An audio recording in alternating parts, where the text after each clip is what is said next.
Bonjour, maintenant on va voir comment insérer et gérer les tableaux avec PowerPoint 2007 ou bien 2010. Alors, cliquez dans la diapositive où vous voulez insérer le tableau, cliquez sur Insertion, Tableau et choisir le nombre de lignes et de colonnes ici ou bien cliquez sur Insérer un tableau pour saisir le nombre de lignes et le nombre de colonnes. Cliquez sur OK. Alors voici, le tableau a été bien affiché. Ligne d'entête pour afficher la ligne d'entête avec une couleur différente des autres.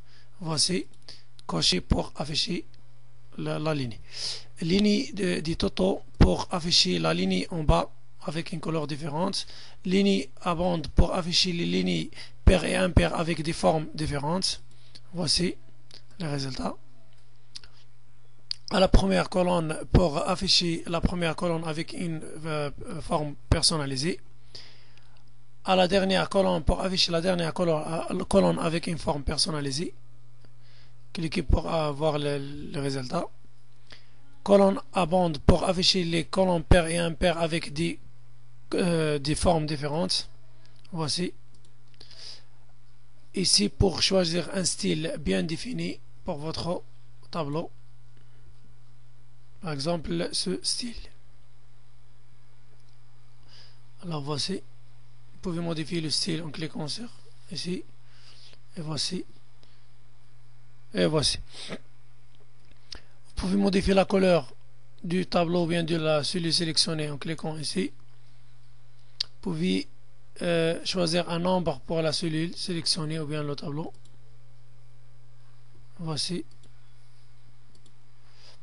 Vous pouvez dessiner un tableau, choisir le style de trait à dessiner et dessiner votre tableau comme tu veux. Voici. J'ai divisé le tableau en deux cellules et voici. Gomme pour supprimer une cellule ou bien ajouter d'autres. Voici. Par exemple, pour fusionner les deux cellules, je clique ici. Voici. Et voici. Pour supprimer par exemple ce trait, cliquez ici. Désélectionnez la gomme. Cliquez sur disposition pour voir les outils de la disposition. Par exemple, si je clique ici et je clique sur sélectionner, je peux sélectionner le tableau tout entier, bien sélectionner la colonne dans laquelle j'ai cliqué, sélectionner la ligne, etc. Voici, j'ai sélectionné la ligne tout entier. Supprimer pour supprimer les colonnes ou bien les lignes sélectionnées.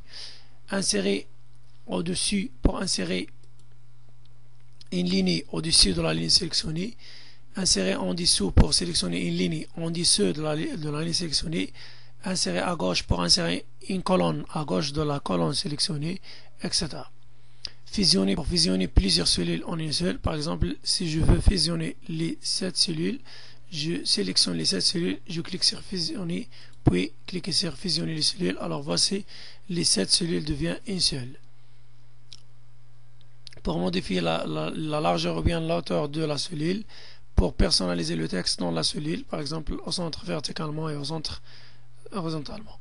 L'orientation pour modifier l'orientation du texte, par exemple, choisis cette orientation et je saisis un texte pour voir les résultats. Et voici. Les marges de la cellule pour personnaliser les marges de la cellule, gauche, droit et en bas. Taille de la tableau pour modifier la taille de la tableau. Organiser pour organiser votre tableau. Et vous pouvez aussi personnaliser votre tableau en cliquant sur les 4 points ici et modifier la largeur, puis ici pour modifier la hauteur. Donc pour personnaliser le texte du tableau, sélectionnez le texte, puis cliquez sur création et choisir un style du texte ici, style rapide, réflexion par exemple, style rapide, jour. Pour modifier la taille du texte, cliquez sur accueil et changer la taille du texte.